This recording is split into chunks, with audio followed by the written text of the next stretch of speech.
Hello दोस्तों, मैं सचिन अरोड़ा एक बार फिर से आप सभी लोगों का स्वागत करता हूं अरोड़ा एजुकेटर के इस ऑफिशियल यूट्यूब प्लेटफॉर्म पे। I hope you all are doing great. आप सब बहुत बढ़िया होंगे। आज के इस सेशन में हम लोग बात करने वाले हैं IBPS RRB clerk computer awareness के मैराथन सेशन पर, जो आपकी प्रिपरेशन को बूस्टअप करेगा, जो आपको एक कॉन्फिडेंस देगा कंप्यूटर सब्जेक्ट में।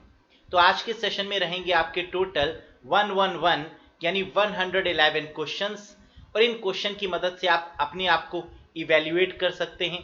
आप ये देख सकते हैं कि आपकी कंप्यूटर का लेवल कैसा जा रहा है, और सेशन के बाद में आपने कितना स्कोर किया कमेंट करके जरूर बताइएगा।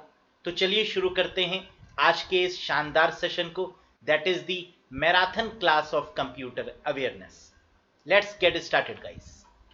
साथ ही साथ अगर देखिए, आप एग्जाम में किसी भी सब्जेक्ट में बेटर स्कोर कैसे कर पाते हैं, क्योंकि आपको पता होता है कि रीजनिंग हमें आती है और यहाँ पर हम मिनिमम इतना तो करके आएंगे ही आएंगे। एज वेल एज मैथ्स में भी आप ये पहले से ही एज्यूम कर लेते हैं कि कम से कम इतने क्वेश्चन तो हमें करने ही हैं। वैसे ही कंप्यूटर में भी आपको करना होगा, एक कॉन्फिडेंस लाना होगा कि मिनिमम हम 95%, 97% या 98% सही क्वेश्चन करके आएंगे ही आएंगे कंप्यूटर में।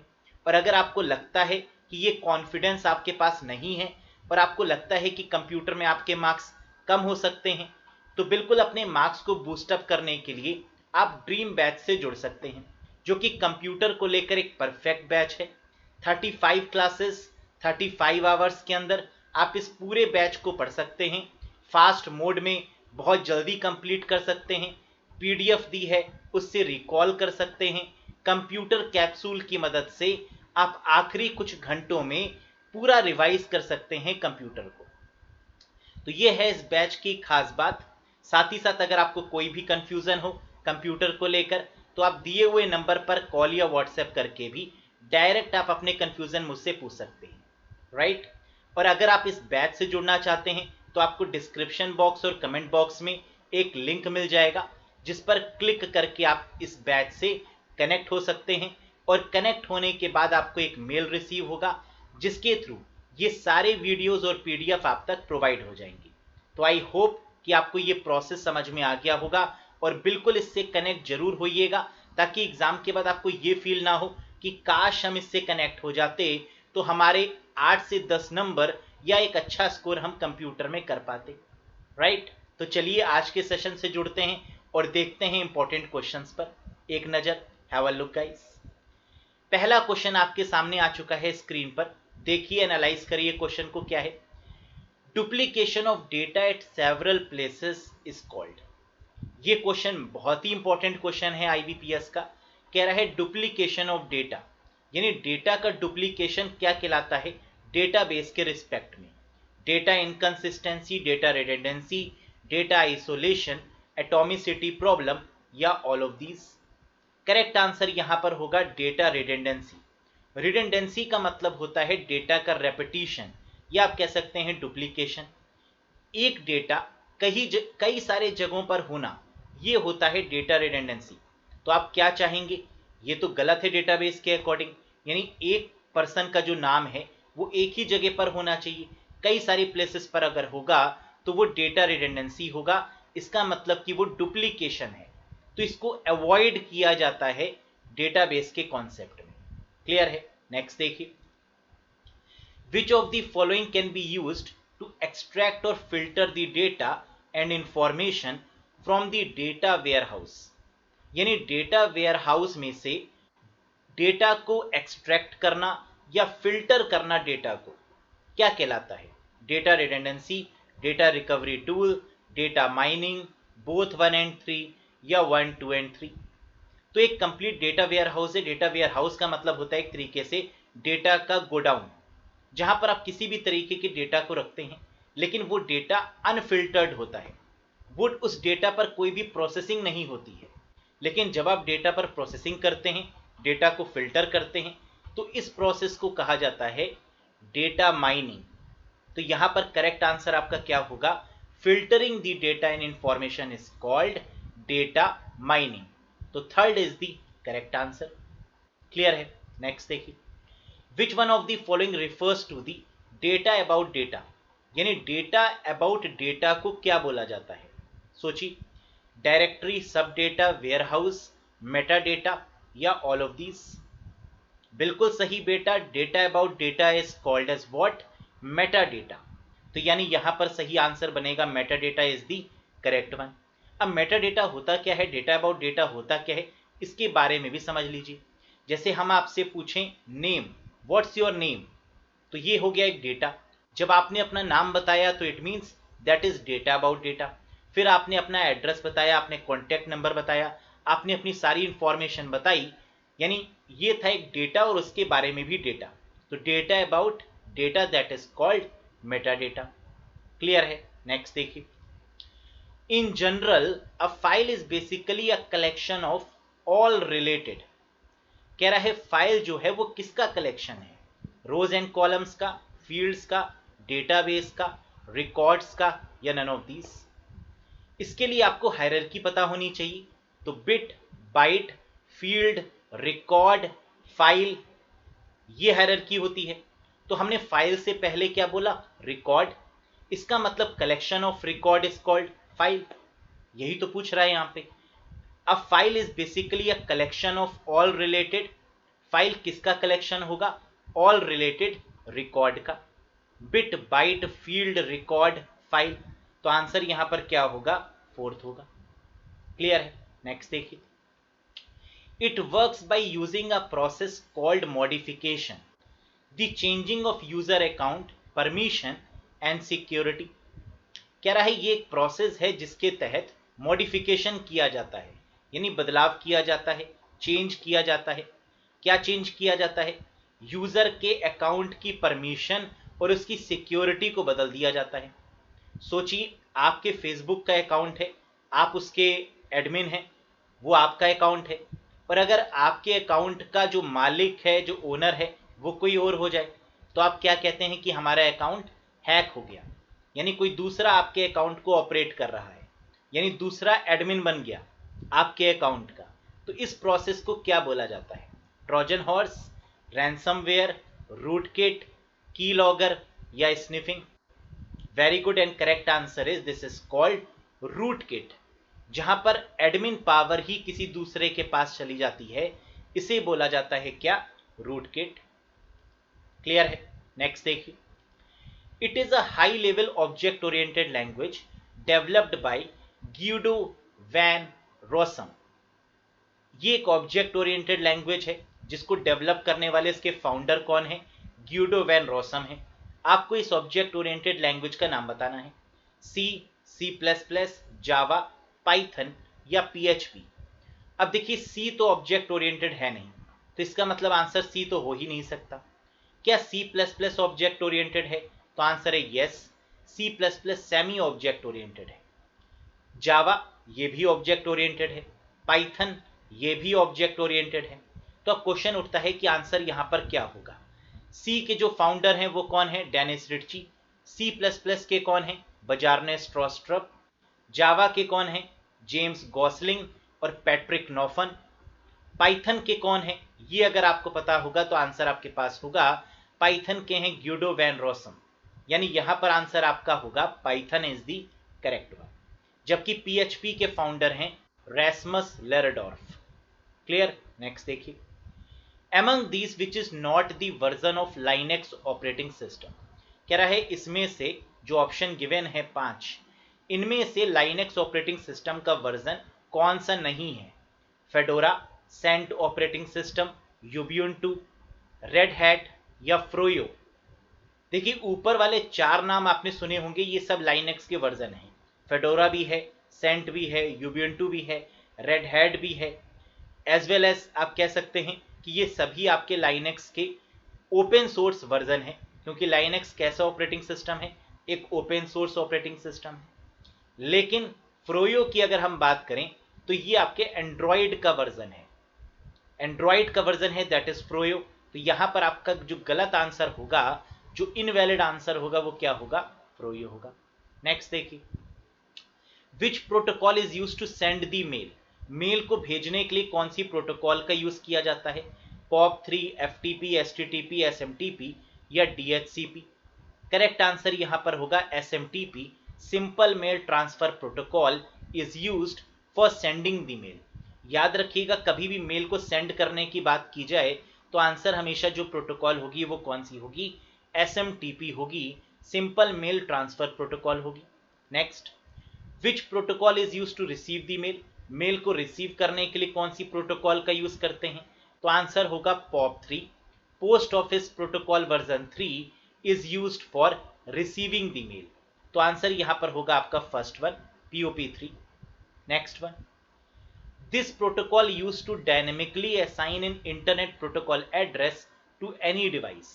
देखो बहुत ही प्यारा सा क्वेश्चन है, कह रहा है उस प्रोटोकॉल का नाम बताइए जो डायनेमिक तरीके से असाइन करता है आईपी एड्रेस किसी भी डिवाइस को। POP3 के द्वारा, FTP, STTP, SMTP या DHCP? बिल्कुल सही, करेक्ट आंसर यहां पर होगा dynamic host configuration protocol. DHCP protocol क्या करती है? आईपी एड्रेस असाइन करती है डायनेमिक तरीके से किसी भी डिवाइस को, तो ये होता है आपका DHCP। Next, it is a security system designed to prevent unauthorised access. बस यहीं से आंसर मिल जाना चाहिए आपको कि अनऑथराइज्ड एक्सेस से रोकने का काम किसका होता है? एंटीवायरस, राउटर, ब्रिज, क्रिप्टोग्राफी या फायरवॉल? बिल्कुल सही, करेक्ट आंसर होगा फायरवॉल। यानी कभी भी आपसे एग्जाम में पूछा जाए कि अनऑथराइज्ड एक्सेस, इससे कौन रोकता है, तो आंसर क्या होगा? फायरवॉल। फायरवॉल कैसी डिवाइस है? तो याद रखिएगा ये हार्डवेयर भी है और ये सॉफ्टवेयर भी है, तो हार्डवेयर और सॉफ्टवेयर दोनों का कॉम्बिनेशन है फायरवॉल।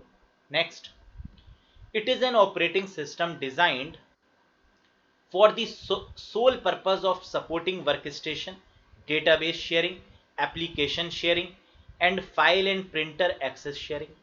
कह रहा है उस ऑपरेटिंग सिस्टम का नाम बताइए जनाब जिसका मेन काम होता है वर्क स्टेशन को सपोर्ट करना।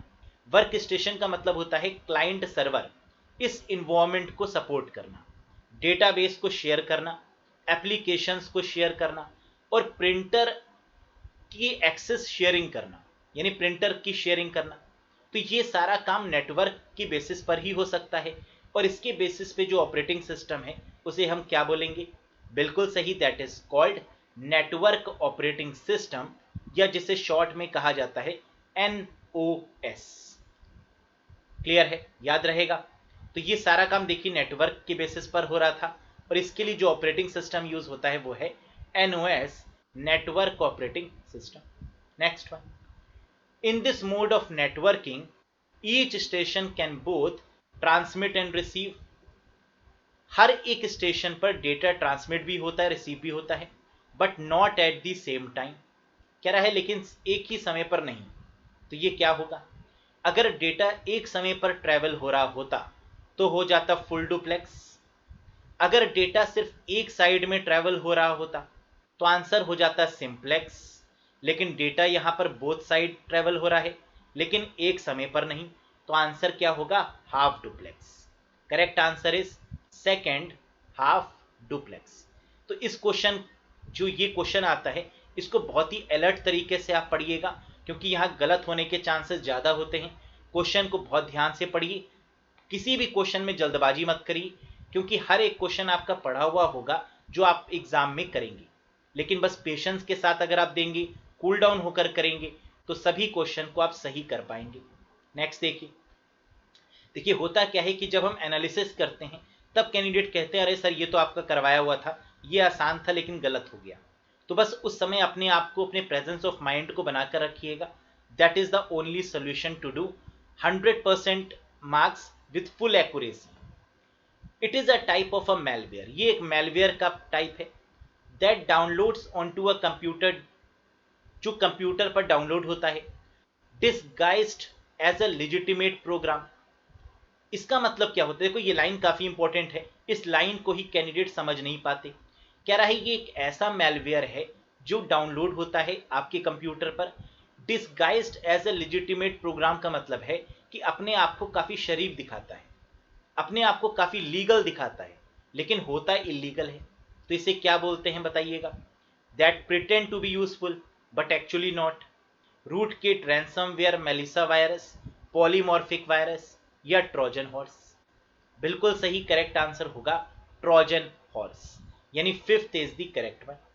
नेक्स्ट देखिए, name the first mainframe computer. सबसे पहला जो मेन फ्रेम कंप्यूटर है उसका नाम बताइए। देखिए, मेन फ्रेम कंप्यूटर का यूज किया जाता है डेटाबेस को मैनेज करने के लिए। तो बड़े बड़े डेटाबेस को मैनेज करने के लिए मेन फ्रेम कंप्यूटर्स का यूज अभी तक किया जाता था और आज भी किया जा रहा है, लेकिन आगे चलकर इसकी जगह पर क्लाउड कंप्यूटिंग कॉन्सेप्ट पूरे तरीके से आ जाएगा। तो मेन फ्रेम धीरे धीरे कम होना शुरू हो गए। मेन फ्रेम का जो कॉन्सेप्ट था ये आईबीएम के द्वारा दिया गया है ना, इसको भी याद रखिएगा। तो पहला मेन फ्रेम कंप्यूटर कौन सा है? मिक्रैल, PDP-8, हार्वर्ड मार्क 1, परम 8000 या CDC 6600? करेक्ट आंसर होगा हार्वर्ड मार्क 1। मार्क 1 कंप्यूटर बहुत ही फेमस कंप्यूटर है, शायद आप सभी लोगों ने इसका नाम सुना होगा मार्क 1 का। याद रखिएगा, ये पहला मेन फ्रेम कंप्यूटर है। Next, name the first Indian super computer. सबसे पहले इंडिया के सुपर कंप्यूटर का नाम बताइए। मिक्रैल, PDP-8, हार्वर्ड मार्क 1 या परम 8000 या फिर CDC 6600? तो इंडिया का जो सबसे पहला सुपर कंप्यूटर है दैट इज कॉल्ड परम 8000, यानी फोर्थ यहां पर आपका करेक्ट आंसर बनेगा। तो इंडिया की जितनी भी सीरीज हैं वो सब परम से स्टार्ट हैं। तो इंडिया का पहला सुपर कंप्यूटर कौन सा है? परम 8000। नेक्स्ट देखिए, name the first super computer. अब दुनिया का सबसे पहला सुपर कंप्यूटर बताइए। इंडिया का तो पता चल गया परम 8000 है, लेकिन वर्ल्ड का सबसे पहला सुपर कंप्यूटर कौन सा है? मिक्रैल, PDP-8, हार्वर्ड मार्क 1, परम 8000 या CDC 6600? करेक्ट है यहां पर CDC 6600, that is treated as the world's first super computer. Next, name the computer found in second generation. कह रहा है उस कंप्यूटर का नाम बताइए जो सेकेंड जनरेशन में फाउंड हुआ, जो सेकेंड जनरेशन में मिला। हनीवेल 400, IBM 7094, CDC 1604 या 3600, यूनिवैक 1108 या ऑल ऑफ दीज? तो आंसर होगा ऑल ऑफ दीज। ये सभी कंप्यूटर्स जो आपको दिख रहे हैं ये सब सेकेंड जनरेशन के ही कंप्यूटर्स हैं। तो आंसर होगा ऑल ऑफ दीज। नेक्स्ट देखिएगा, it a mobile setting that switches off your phone's connection to cellular and wifi network. कह रहा है ये एक तरीके की मोबाइल सेटिंग है, it is a mobile setting, ये एक मोबाइल सेटिंग है that switch off your phone's connection, जो आपके फोन कनेक्शन को स्विच ऑफ कर देता है, to cellular and wifi networks, आपके वाईफाई नेटवर्क को कुछ समय के लिए डिसेबल कर देता है। ये सेटिंग क्या कहलाती है? VPN, kernel mode, encryption mode, airplane mode या नेटवर्क कट मोड? बताइए। बिल्कुल सही, this is called as airplane mode. कई बार मीटिंग्स में, कई बार ऑफिसेज में, कई बार कुछ जरूरी काम करते समय आप अपने मोबाइल फोन को एयरप्लेन मोड में लगा देते हैं, जिसकी वजह से कोई भी नेटवर्क, कोई भी कॉल आप तक नहीं आ पाती। That is what we called airplane mode. Fourth is the correct one. Very very important question. Next देखिए, internet services were launched in India on. IBPS का one of the favourite question है ये। Internet की services India में कब launch की गई? तो इंडिया में बेसिकली इंटरनेट कब आया वो ईयर आपको बताना है। 1990s में, 1991 में, 1994, 1996 या 1995? करेक्ट आंसर होगा 1995। Fifth is the correct one. 15 अगस्त 1995 को इंटरनेट इंडिया में आया और इसको लेकर कौन आया? तो वो कंपनी थी आपकी VSNL, Videsh Sanchar Nigam Limited. Next, find the result by adding these binary numbers.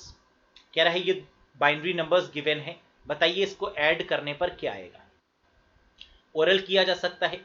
0 को 1 से ऐड करेंगे, पहले राइट हैंड साइड वाला देखिए। 0 को 1 से ऐड करेंगे 1 आएगा, 0 को 1 से ऐड करेंगे 1 आएगा, और 1 और 1 को ऐड करेंगे क्या आएगा? 0, कैरी हो जाएगा 1, है ना। यही होता है बाइनरी एडिशन का फॉर्मूला। तो 1 को 1 में अगर ऐड करेंगे तो 0 रिजल्ट आएगा और कैरी 1 चला जाएगा। तो इस केस में आपका आंसर क्या आ गया? 1011, that is the correct answer. तो यानी थर्ड यहां पर आपका करेक्ट आंसर बन रहा है। एक बार देख भी लीजिए, 101 101 110 carry 1, that is 1011। Clear. Next देखिए, this command makes the updates performed by the transaction permanent in the database. कह रहा है डेटाबेस में कोई भी ट्रांजैक्शन परमानेंट करने के लिए किस कमांड का यूज करेंगे, roll back, commit, truncate, delete या ऑल ऑफ दीज। तो परमानेंट करने के लिए हम क्या करते हैं, कमिट करते हैं। तो आंसर क्या होगा, सेकंड। याद करिए डायलॉग, एक बार जो कमिटमेंट कर ली है ना, फिर तो अपने आप की भी नहीं सुनते। तो इसका मतलब कमिट जो कर दिया जाता है फिर उससे पलट कर पीछे नहीं देखा जाता, उसको करते ही करते हैं। तो यही है जिसको हमने, जिस ट्रांजैक्शन को एक बार हमने परमानेंट कर दिया मतलब वो क्या हो गया, कमिट हो गया। नेक्स्ट देखिए, it is the most common language for extracting and organising data that is stored in relational database. कह रहा है ये बहुत ही कॉमन लैंग्वेज है जिसका यूज एक्सट्रैक्ट करने के लिए, डेटा को निकालने के लिए या फिर डेटा को स्टोर करने के लिए किया जाता है। वो लैंग्वेज कौन सी है, Java, Python, C plus plus, SQL या फॉक्सप्रो। Very good. तो आई होप कि आप सबने इसका आंसर सही दिया होगा, that is SQL, structured query language, जो कि एक डेटाबेस की लैंग्वेज आपकी मानी जाती है। तो यहां पर होगा SQL is the correct answer. Next, firmware is stored. Firmware से भी एक क्वेश्चन जरूर मिलता है एग्जाम में। कह रहा है फर्मवेयर कहां पर स्टोर होता है, कैश मेमोरी में, रैम में, हार्ड डिस्क में, बफर में या रोम में। तो याद रखिएगा फर्मवेयर कभी भी आपको मिले एग्जाम में तो इसका आंसर हमेशा क्या होगा, रोम होगा, क्योंकि रोम में लिखे गए इंस्ट्रक्शंस को ही फर्मवेयर बोलते हैं। The instructions that are written in ROM are called as firmware. Next, Linux is a type of dash software. कह रहा है लाइनेक्स किस तरीके का सॉफ्टवेयर है, shareware, commercial, proprietary, open source या हिडन टाइप। तो अभी हम लोगों ने डिस्कस भी किया था कि लाइनेक्स एक ओपन सोर्स सॉफ्टवेयर है। तो आंसर होगा fourth one, that is open source. Linus Torvald ji के द्वारा बनाया गया, जिसका सही नाम है लाइनस डिस्ट्रो, जबकि लाइनेक्स एक कर्नल को कहा जाता है। राइट। नेक्स्ट देखिए, Microsoft is ending support for Windows 10 on. देखिए प्रीवियस ईयर में भी ये क्वेश्चन पूछा गया था और इस तरीके का क्वेश्चन इस बार भी पूछे जाने की प्रोबेबिलिटी है। अब यहां पर कोई भी ऑपरेटिंग सिस्टम पूछा जा सकता है कि उसका सपोर्ट कब एंड हो रहा है। देखिए होता क्या है कि जब भी कोई ऑपरेटिंग सिस्टम बनता है तो उसका एक टेन्योर डिसाइड होता है कि इतने सालों के लिए ये काम करेगा, उसके बाद इसमें कोई भी अपडेट नहीं लाया जाएगा। जैसे 5 साल, 10 साल, 15 साल, ऐसे ईयर्स पहले ही डिसाइड हो जाते हैं। तो अब यहां पर आपसे पूछा जा रहा है कि विंडोज 10 इसकी सपोर्ट कब तक है। 14 अक्टूबर, अलग अलग ईयर्स दिए हुए हैं, बताइएगा। करेक्ट आंसर यहां पर होगा 14 अक्टूबर 2025। बिल्कुल सही। 2025 तक विंडोज 10 में अपडेशन होगा, नई नई चीजें आएंगी, ये मार्केट में अवेलेबल रहेगा। लेकिन 2025 के बाद में 14 अक्टूबर 2025 के बाद ये मार्केट से चला जाएगा, यानी इस पर कोई भी सपोर्ट माइक्रोसॉफ्ट का नहीं होगा। नेक्स्ट देखिए, Microsoft is ending support for Windows 8। Windows 8 की सपोर्ट कब खत्म होगी या कब खत्म हो गई, है ना, ये दोनों चांसेस बनती हैं। बताइए, माइक्रोसॉफ्ट ने विंडोज 8 की सपोर्ट को खत्म करने का जो फैसला लिया है वो लिया है 12 जनवरी 2016 को। इसकी सपोर्ट ऑलरेडी खत्म कर दी गई है। तो याद रखिएगा दैट इज 12 जैन 2016। अब विंडोज 8 में कोई भी अपडेट नहीं आता और नॉर्मल तौर पर ये आप परचेज भी नहीं कर सकते। राइट। नेक्स्ट देखिए, Microsoft is ending support for Windows 7। ये भी जान लीजिए कि विंडोज 7 की जो सपोर्ट थी वो कब तक रही। तो इसका आंसर आपका बनेगा 14 जनवरी 2020। 14 जैन 2020 तक विंडोज 7 की सपोर्ट रही है। अब इसकी कोई भी सपोर्ट माइक्रोसॉफ्ट प्रोवाइड नहीं कर रहा है। नेक्स्ट देखिए, which type of memory can not be erased and reprogrammed. कह रहा है कौन सी ऐसी मेमोरी है जिसे इरेज नहीं किया जा सकता, जिसे रीप्रोग्राम नहीं किया जा सकता। ईपीरोम, पीरोम, फ्लैश, कैश मेमोरी या ईपीरोम। क्या होगा करेक्ट आंसर। तो यानी वो मेमोरी जिसको ना तो इरेज किया जा सकता है ना ही रीप्रोग्राम किया जा सकता है। ऐसी मेमोरी को हम क्या बोलते हैं, पीरोम बोलते हैं, यानी प्रोग्रामेबल रीड ओनली मेमोरी के नाम से इसको हम जानते हैं। तो आंसर होगा पीरोम। नेक्स्ट देखिए, S D RAM refers to, कह रहा है एस डी रैम का क्या मतलब है, फुल फॉर्म इसकी बतानी है, काफी आसान है। देखिए एस डी रैम का मतलब होता है सिंक्रोनस डायनेमिक रैम। तो कई बार कंफ्यूजन हो जाता है कि स्टैटिक तो नहीं है, तो याद रखिएगा फुल फॉर्म क्या है, सिंक्रोनस डायनेमिक रैम या synchronous D RAM. Next,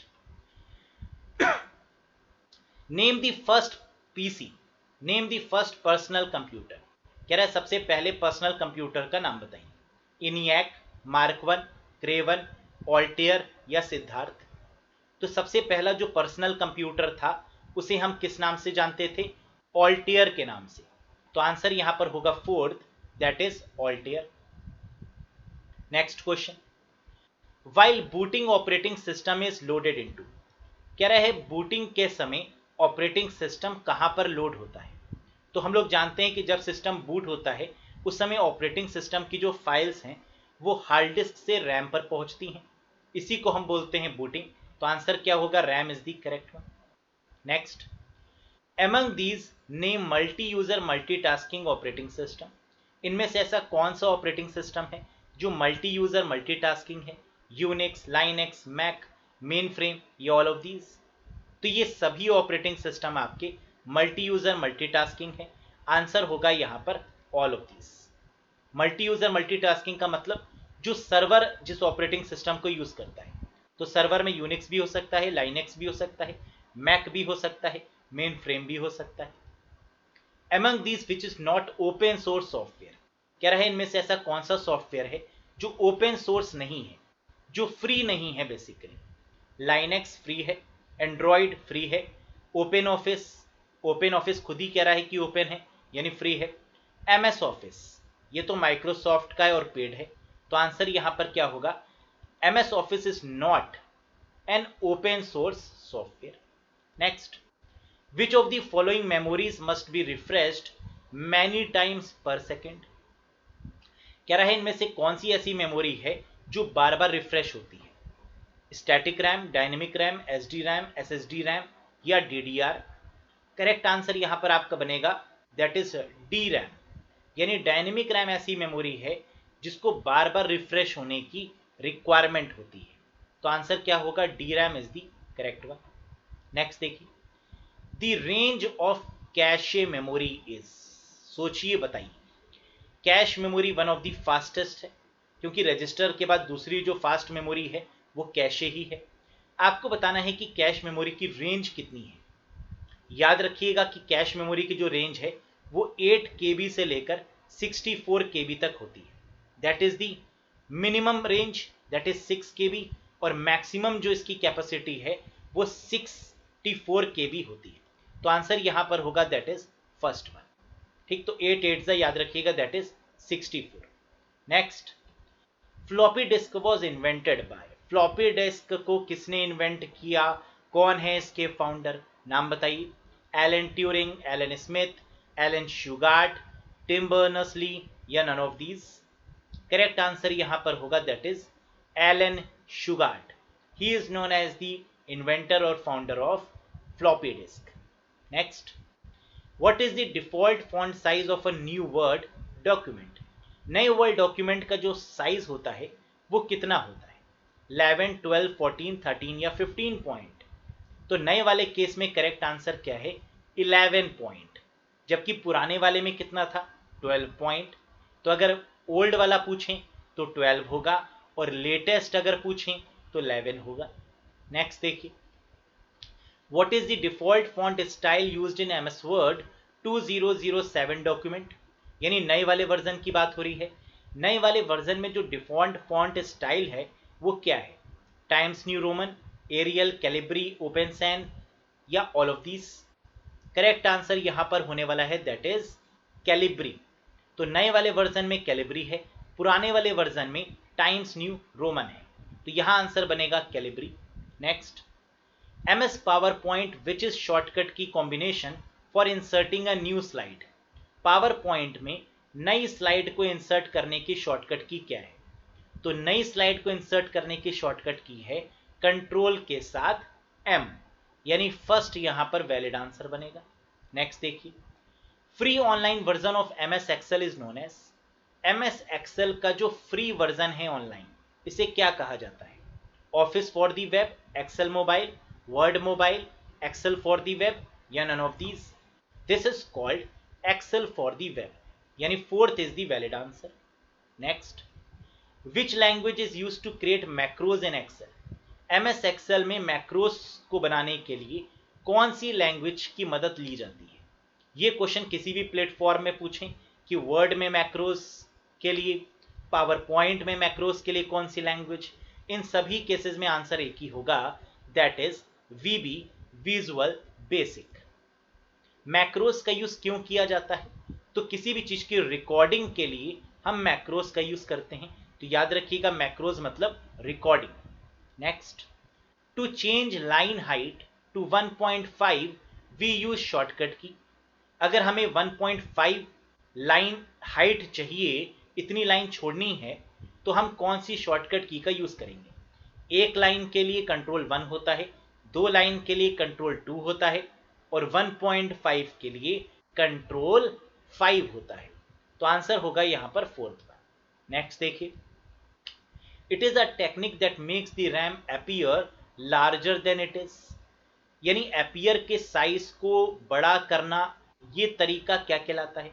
technique that makes the RAM appear larger than it is, जितनी है उससे ज्यादा रैम को शो करना, that is called byte mapping, primitive multitasking, ROM, RAM या virtual memory.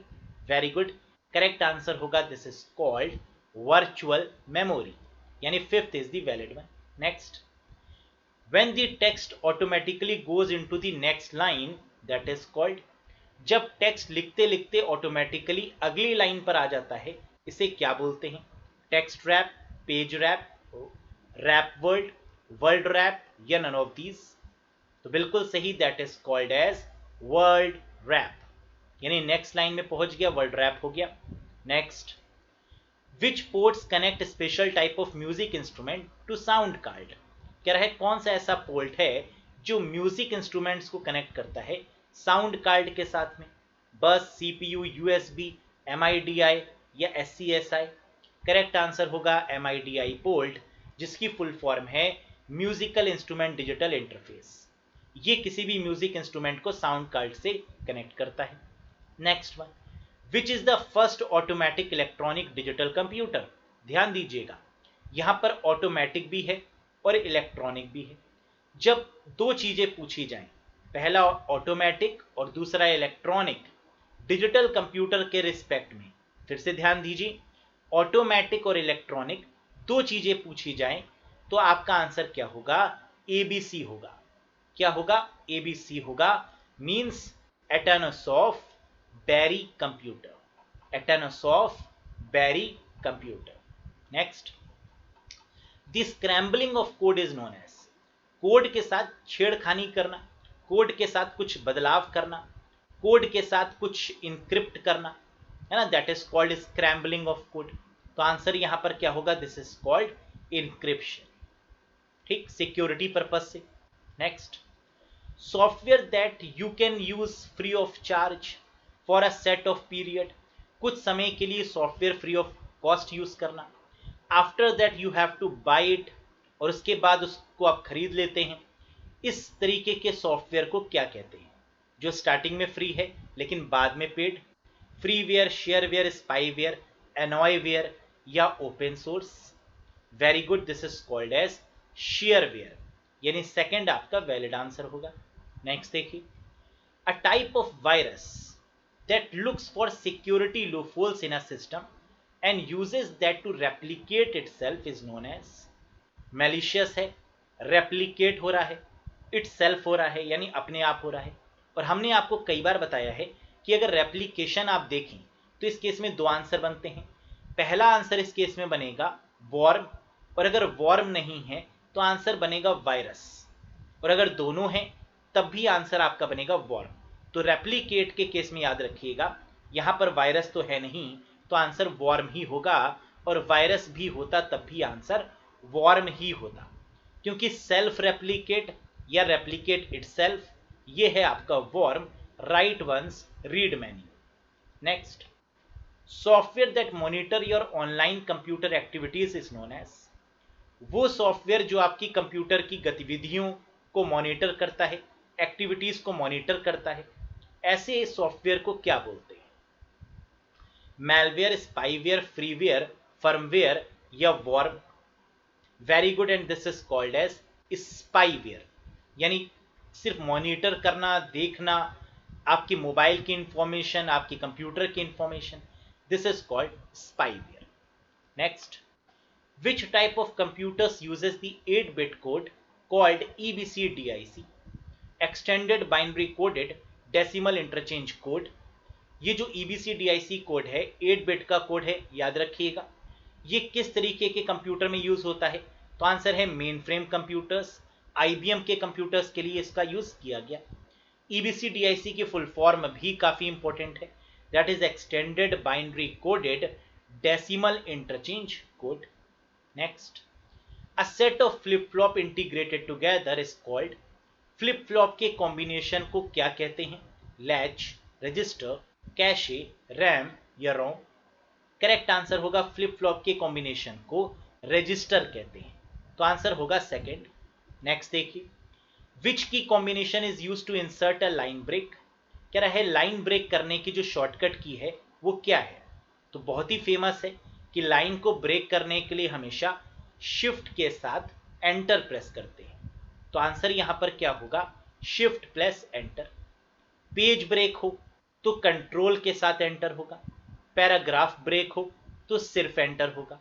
Next, mail from unwanted senders can be blocked by, आपको unwanted persons mail ना कर पाए इसके लिए क्या करना होगा? email them and ask to be removed from the list using mail filters, clicking the unsubscribe link, none of these या all of these? Correct answer क्या है? मेल फिल्टर्स का यूज करेंगे इस केस में, तो आंसर होगा second, using the mail filters. Next, ATM machines run on dash operating system, very very important. ATM machine किस तरीके के ऑपरेटिंग सिस्टम पर काम करती है? Open source, close source, embedded, shareware या all of these? Correct answer यहां पर होगा दैट इज कॉल्ड एम्बेडेड। तो ATM मशीन में जो ऑपरेटिंग सिस्टम है that is embedded operating system. Next, NIC की फुल फॉर्म बताइए। मैक एड्रेस जहां पर मेंशन होता है वो है आपका NIC, और NIC की फुल फॉर्म है नेटवर्क इंटरफेस कार्ड, तो आंसर होगा third one, network interface card. Next, the creation of internet protocol packets with a forged source IP address with the purpose of concealing the identity of the sender or impersonating another computer system is called। बहुत ही प्यारा question. देखिए आपको ये तो पता चल गया होगा कि यहाँ पे फोर्ज की बात हो रही है, यहाँ पर बात हो रही है कंसील यानी छुपाने की, तो गलत इंटेंशन की बात हो रही है। IP एड्रेस विद गलत इंटेंशन क्या बोलते हैं? सोचिए, बिल्कुल सही, दिस इज कॉल्ड स्पूफिंग। कभी भी मैलवेयर टेक्निक के साथ में IP का यूज किया जाए या IP को हाइड किया जाए या DNS की बात हो रही हो, तो इन सभी केसेस में आंसर आपका क्या होगा? स्पूफिंग होगा। क्लियर? नेक्स्ट देखिए, the most widely use type of database management system is, कह रहा है सबसे ज्यादा जो पॉपुलर डेटाबेस मैनेजमेंट सिस्टम है जो DBMS है वो कौन सा है? फ्लैट, नेटवर्क, रिलेशनल, हायरार्किकल या ऑल ऑफ दीज? बिल्कुल सही, करेक्ट आंसर यहां पर आपका होगा relational database management system, RDBMS जिसको कहा जाता है, जहां आपका रोज एंड कॉलम्स के फॉर्म में डेटा होता है, जहां रोज को टपल्स, कॉलम्स को एट्रीब्यूट्स बोलते हैं, that is called relational database. Next, a device that regenerate the signal transmitted on a cable in a network is called, regenerate का मतलब क्या है? कि सिग्नल की लेंथ को बढ़ाना क्या कहलाता है? और ये काम किससे होता है? रिपीटर से, राउटर, ब्रिज, स्विच या गेटवे? वेरी गुड, और यहां पर आपका करेक्ट आंसर होगा रिपीटर। यानी सिग्नल की लेंथ को बढ़ाना विदाउट हैविंग डिग्रेड, बिना डिग्रेड किए, ये पॉसिबल है रिपीटर से। नेक्स्ट, एन इंटेलिजेंट हब, ये एक समझदार हब है, एक इंटेलिजेंट हब है, that has the ability to determine the destination of a packet sent across the network is called. तो इंटेलिजेंट हब तो एक ही है, दैट इज कॉल्ड स्विच। तो यहां पर आंसर आपका क्या होगा, स्विच होगा, याद रखिएगा, very very important one. Next देखिए, it is required at each end to absorb the signal so that it does not reflect back across the bus. Very very important one. देखिए कह रहा है ये दोनों सिरों पर होता है, एंड पर होता है। It requires at each end to absorb the signal so that it does not reflect back across the bus. इसे हम क्या बोलते हैं, टर्मिनेटर। बस टोपोलॉजी में इसका यूज किया जाता है, टर्मिनेटर है। नेक्स्ट देखिए, layer which translates data format and deals with compression of data and network security is known as। कह रहा है कॉम्प्रेशन के लिए कौन सी लेयर का इस्तेमाल किया जाता है। देखिए अगर कॉम्प्रेशन की बात करें तो इसके लिए एक ही लेयर आपकी बहुत फेमस है, that is called as presentation layer.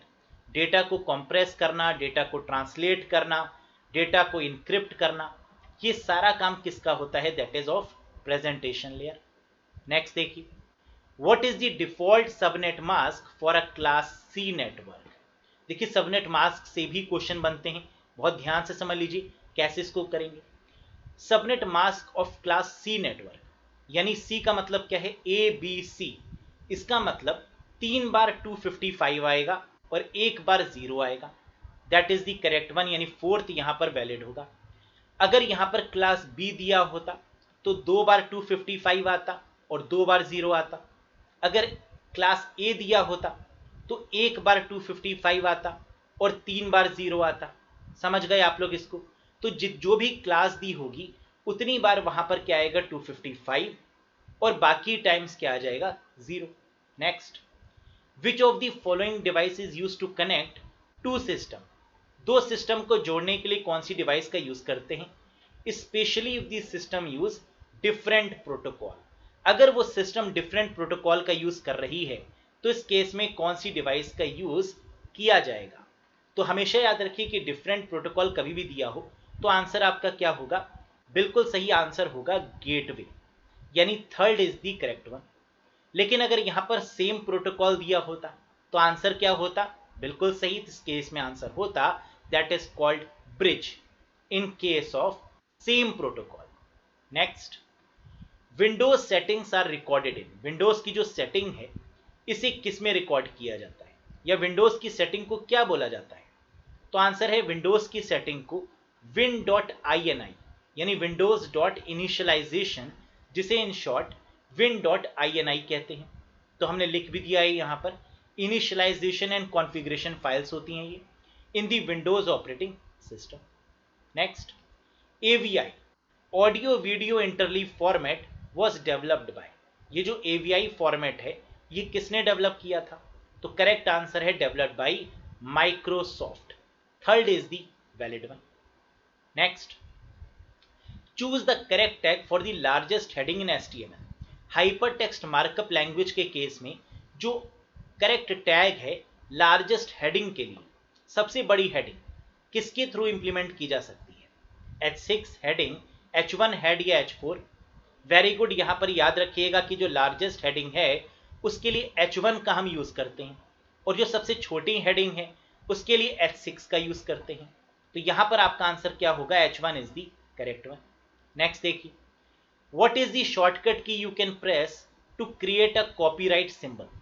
Copyright symbol के लिए कौन सी शॉर्टकट की का यूज किया जाता है, याद रखिएगा ऑल्ट के साथ कंट्रोल के साथ C का यूज करते हैं for the copyright symbol.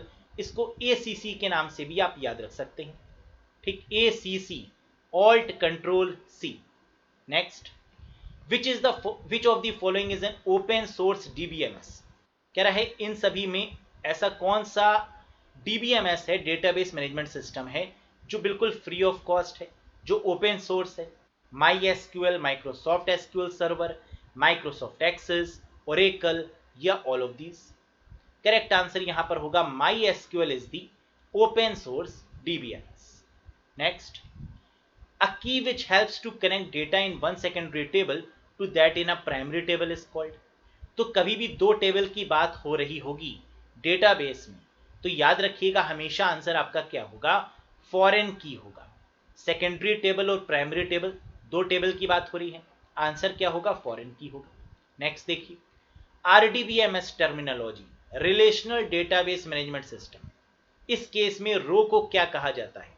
In RDBMS terminology for a row is called, तो रो को क्या कहते हैं, टपल कहते हैं। कॉलम को क्या बोलते हैं, attribute, that is the correct one.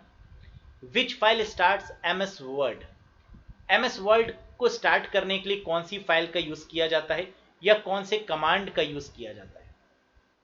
बिल्कुल सही, करेक्ट आंसर यहां पर होगा winword.exe का यूज किया जाता है। Fourth is the valid one. Next question, which displays the contextual spelling error in a document, किसी भी डॉक्यूमेंट में कॉन्टेक्चुअल स्पेलिंग एरर को किससे दिखाया जाता है। तो याद रखिएगा कि कभी भी अगर स्पेलिंग एरर होगी तो उसको रेड लाइन से दिखाएंगे, ग्रामेटिकल एरर होगी तो ग्रीन लाइन से दिखाएंगे, और कॉन्टेक्चुअल स्पेलिंग एरर होगी तो उसको ब्लू लाइन से दिखाएंगे। तो यहां आंसर होगा आपका ब्लू लाइन। कॉन्टेक्चुअल का मतलब क्या है कि स्पेलिंग तो सही है लेकिन गलत कॉन्टेक्स्ट में यूज की जा रही है, that is called contextual spelling error. Next, name the Microsoft voice assistant, Microsoft के वॉइस असिस्टेंट का नाम बताइए। करेक्ट आंसर है that is called Cortana. Microsoft का वॉइस असिस्टेंट कोर्टाना है, और एग्जाम में ऐसे भी पूछते हैं कि कोर्टाना किस कंपनी का वॉइस असिस्टेंट है, तो याद रखिएगा आंसर क्या होगा, Microsoft. Next, which protocol does ping use, ping किस प्रोटोकॉल का यूज करती है उसका नाम आपको बताना है। टीसीपी, एआरपी, आईसीएमपी, बूटपी या नन ऑफ दीज। तो पिंग जिस प्रोटोकॉल का यूज करती है that is ICMP, internet control message protocol. Very very important question, clear है। नेक्स्ट देखिए, विच printer can not produce graphics output, कह रहा है ऐसा कौन सा प्रिंटर है जो ग्राफिक्स आउटपुट को प्रिंट नहीं कर सकता। तो डेजी व्हील प्रिंटर वो प्रिंटर है जो ग्राफिक्स को प्रोड्यूस करने में कैपेबल नहीं है, तो आंसर होगा Daisy wheel printer. Next, what is the generation of इनियाक, इनियाक जो आपका कंप्यूटर है ये किस जनरेशन में काउंट किया जाता है। आंसर यहां पर होगा फर्स्ट जनरेशन, और इनियाक की फुल फॉर्म भी याद रखिएगा, electronic numerical integrator and computer, that is the full form of ENIAC. Next, topology where every node is connected to two other node, कह रहा है वो कौन सी टोपोलॉजी है जहां पर हर एक नोड एक दूसरे नोड से कनेक्टेड है। तो ऐसी टोपोलॉजी का नाम आपको बताना है। बिल्कुल सही, and this type of topology is called as ring topology, और यहां पर टोकन रिंग का यूज भी किया जाता है, तो आंसर क्या होगा, रिंग टोपोलॉजी होगा। नेक्स्ट देखिए, 1 petabyte is equals to how many byte, एक पेटाबाइट में कितने बाइट्स होते हैं। तो 1 petabyte is equals to 10 to the power 15 byte, कितने होते हैं, 10 की power 15। Next, F10 is used for, F10 का यूज हम क्यों करते हैं, बहुत ही पॉपुलर है, बहुत बार पूछा गया है, बिल्कुल याद रखिएगा। F10 का यूज किया जाता है मेन्यू बार को एक्टिवेट करने के लिए, तो आंसर यहां पर क्या होगा, to activate the menu bar. Next, Windows 11 किस तरीके का ऑपरेटिंग सिस्टम है, ओपन सोर्स है, क्लोज सोर्स है, फ्रीवेयर है, ऑल ऑफ दीज है या नन ऑफ दीज है। विंडोज 11 याद रखिएगा, कभी भी विंडोज का कोई भी वर्जन पूछें ये हमेशा प्रोप्राइटरी होगा, या आप कह सकते हैं क्लोज्ड सोर्स ऑपरेटिंग सिस्टम होगा, तो आंसर है यहां पर second one, closed source operating system. Next देखिए, how much minimum RAM is required for Windows 11, Windows 11 के लिए मिनिमम जो रैम की रिक्वायरमेंट है वो कितनी है। तो याद रखिएगा इस केस को कि विंडोज 11 को रन करने के लिए मिनिमम 4 GB रैम होनी ही चाहिए, तो आंसर होगा यहां पर at least 4 GB RAM. Very good. Next देखिए, how much minimum storage space is required for Windows 11, Windows 11 के लिए जो मिनिमम स्टोरेज स्पेस चाहिए वो कितनी चाहिए। तो रैम आपने देख लिया 4 GB चाहिए, लेकिन स्टोरेज कितनी होनी चाहिए मिनिमम, तो आंसर है 64 GB। तो 4 और 64 का कॉम्बिनेशन होगा तभी विंडोज 11 चलेगी, वरना नहीं चलेगी। Next, who developed Pegasus software? Pegasus जो कि हाल ही में देखा गया एक स्पाईवेयर है, तो पेगासस स्पाईवेयर किसके लिए बनाया गया? बहुत ही इंपॉर्टेंट है, सरकार ने इसका यूज किया है। किसने डेवलप किया? तो आंसर है एनएसओ के द्वारा इसको डेवलप किया गया, तो ऑर्गेनाइजेशन है NSO. Next, which function key is use to go to a page, bookmark, footnote, table, comment और सम अदर लोकेशन? कह रहा है कौन सी ऐसी फंक्शन की है जिसकी मदद से हम गो टू पेज पर जा सकते हैं, बुकमार्क पर जा सकते हैं, फुटनोट पर जा सकते हैं, टेबल्स, कमेंट या किसी भी लोकेशन पर जाया जा सकता है? आंसर है F5, बिल्कुल सही। F5 की मदद से हम इन सभी प्लेसेस पर नेविगेट कर सकते हैं। नेक्स्ट देखिए, कंट्रोल के साथ राइट एरो अगर हम प्रेस करेंगे MS वर्ड 2019 में तो क्या होगा? कंट्रोल के साथ राइट एरो प्रेस करने का मतलब है move right to the one word, एक वर्ड राइट हैंड साइड से मूव कर जाएंगे, तो आंसर होगा first one is the correct one. Next, which shortcut key in MS Word 2019 is used to toggle the case of the letters among uppercase, lowercase, sentence case? तो upper case से lower case से sentence case, इनमें shift होने के लिए कौन से toggle case का यूज हम करेंगे, यानी किस शॉर्टकट कीज का यूज हम करेंगे? तो आंसर है शिफ्ट के साथ F3 का यूज करते हैं टॉगल केस के लिए। नेक्स्ट देखिए, which shortcut key in MS Word 2019 is used to remove the paragraph formatting? Paragraph की फॉर्मेटिंग को रिमूव करने के लिए कौन सी शॉर्टकट की का यूज किया जाता है? तो आपको मालूम होना चाहिए कि कंट्रोल के साथ Q का यूज किया जाता है पैराग्राफ फॉर्मेटिंग को रिमूव करने के लिए, तो करेक्ट आंसर होगा fourth one, control plus Q। Next one, which shortcut key in MS Word 2019 is used to indent a paragraph? Paragraph indentation के केस में इंडेंट का मतलब होता है मार्जिन, तो MS वर्ड के केस में अगर मार्जिन आपको सेट करनी है तो इसके लिए कौन सी शॉर्टकट की होगी? मार्जिन मतलब M और आंसर होता है कंट्रोल के साथ M। इंडेंट मतलब मार्जिन या टैब मतलब भी होता है मार्जिन, तो इन सभी केसेस में आंसर आपका क्या होगा? कंट्रोल के साथ M होगा। नेक्स्ट देखिए, which function key in MS Excel 2019 is used to switch between the worksheet, ribbon, task pane and zoom control? अब एक्सेल में आपको बताना है कि कौन सी की मदद से हम वर्कशीट, रिबन या टास्क पेन या जूम कंट्रोल्स में स्विच कर सकते हैं या नेविगेट कर सकते हैं, तो आंसर होगा F6 की मदद से ये पॉसिबल है।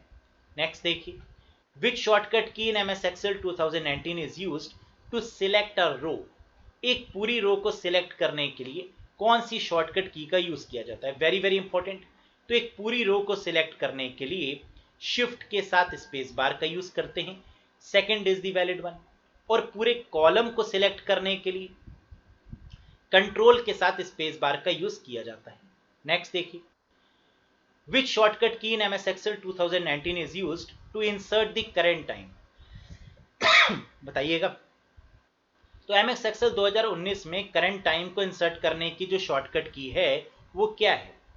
कंट्रोल शिफ्ट और सेमी कॉलन की मदद से हम करंट टाइम इंसर्ट कर सकते हैं, तो बहुत ही सिंपल है, दैट इज कंट्रोल शिफ्ट और सेमी कॉलन। करंट डेट के लिए होता है कंट्रोल के साथ semicolon. Next, which shortcut key in MS Excel 2019 is used to hide the selected row? किसी भी रो को हाइड करने के लिए कौन सी शॉर्टकट की का यूज किया जाता है? बताइए। तो देखिए, रो का मतलब क्या है? अगर कोई रोएगा तो आप कहेंगे मत रो, यानी नो, तो इसमें आंसर क्या होगा? नो। नो मतलब 9, यानी कंट्रोल के साथ 9 यहां पर करेक्ट आंसर होगा, और इस तरीके से आप इसको याद रख सकते हैं, no means no. Next, which shortcut key in MS Excel 2019 is used to hide the selected column? Column को हाइड करने की कौन सी शॉर्टकट की होगी? अब देखिए, कॉलम में C आता है और C को अगर थोड़ा सा और ऊपर कर दें तो ये 0 बन जाएगा, तो इसका मतलब आंसर यहां पर क्या होगा? कंट्रोल के साथ 0, कॉलम को हाइड करने के लिए। ठीक, याद होगा, भूलेंगे तो नहीं। तो रो के लिए क्या था? कंट्रोल के साथ 9, और कॉलम के लिए क्या है? कंट्रोल के साथ 0। Next, clear? ट्रिक पसंद आई? नेक्स्ट देखिए, which shortcut key in MS PowerPoint 2019 is used to end the slide show. Slide show को करने के लिए F5 का यूज करते हैं और स्लाइड शो को एंड करने के लिए एस्केप का यूज करते हैं। तो आंसर यहां पर क्या होगा, fourth escape. Next, web search engine store information about many web pages by, कह रहा है कोई भी जो वेब सर्च इंजन है वो इंफॉर्मेशन को स्टोर करता है किसकी मदद से, तो वेब क्रॉलर की मदद से इंफॉर्मेशन को स्टोर किया जाता है। किसकी मदद से, वेब क्रॉलर, जिसको वेब स्पाइडर भी बोलते हैं। तो ये वेब स्पाइडर भी हो सकता था, वेब क्रॉलर भी हो सकता था, दोनों एक बात है। नेक्स्ट देखिए, founder of Yahoo search engine, Yahoo search engine के पापा का नाम बताइए। तो फाउंडर कौन है याहू के, जल्दी से बताइए। बिल्कुल सही, Jerry Yang and David Filo is known as the founder of Yahoo. Next, C programs are converted into machine language with the help of, C programs को कन्वर्ट किया जाता है मशीन लैंग्वेज में, यानी ये हाई लेवल लैंग्वेजेस में होते हैं और इससे उसको मशीन लैंग्वेज में कन्वर्ट करते हैं। किसकी मदद से, कंपाइलर की मदद से। तो आंसर यहां पर क्या होगा, second, compiler. Next, in which one of the following year Facebook was invented, Facebook किस ईयर में इन्वेंट हुआ, वेरी वेरी इंपॉर्टेंट क्वेश्चन। याद रखिएगा फेसबुक एफ से शुरू है, ये ईयर भी एफ से शुरू है, that is FOUR, 2004 is the correct answer. तो 2004 में फेसबुक बना मार्क जुकरबर्ग के द्वारा। Next, which is India's largest mobile network operator, दुनिया का सबसे बड़ा मोबाइल नेटवर्क ऑपरेटर, इंडिया का सबसे बड़ा लार्जेस्ट मोबाइल नेटवर्क ऑपरेटर किस कंपनी का है, BSNL, रिलायंस जियो, एयरटेल या नन ऑफ दीज। तो रिलायंस अंबानी जी से बड़ा नेटवर्क इंडिया में किसी का नहीं है, तो आंसर यहां पर क्या होगा, रिलायंस जियो होगा। नेक्स्ट देखिए, अब ब्राउजर इज एन HTTP, कह रहा है ब्राउजर को और किस नाम से जानते हैं, सर्वर, एजेंट, वर्कस्टेशन, क्लाइंट या ऑल ऑफ दीज। बिल्कुल सही, ब्राउजर को हम क्लाइंट के नाम से भी जानते हैं, तो आंसर यहां पर क्या होगा, fourth is the valid one. Next देखिए, a user can get files from another computer on the internet by using, user जो है उसको फाइल्स मिल जाती हैं, एक कंप्यूटर से दूसरे कंप्यूटर में भेज सकता है, डाउनलोड कर सकता है, अपलोड कर सकता है, किसकी मदद से, HTTP, टेलनेट, UTP, FTP या all of these. Very good, files को अपलोड करना या डाउनलोड करने का काम एक ही प्रोटोकॉल करती है और वो प्रोटोकॉल है आपकी फाइल ट्रांसफर प्रोटोकॉल, FTP यहां पर आपका वैलिड आंसर बनेगा। नेक्स्ट देखिए, the maximum speed of modem is, modem मतलब मॉड्यूलेटर एंड डीमॉड्यूलेटर, और इसकी मैक्सिमम जो स्पीड होती है वो कितनी होती है, 56 kbps होती है। कितनी होती है गाइस, 56 किलोबिट पर सेकेंड होती है। तो B कैपिटल हो तो वो बाइट होता है और B स्मॉल हो तो वो क्या होता है, बिट होता है।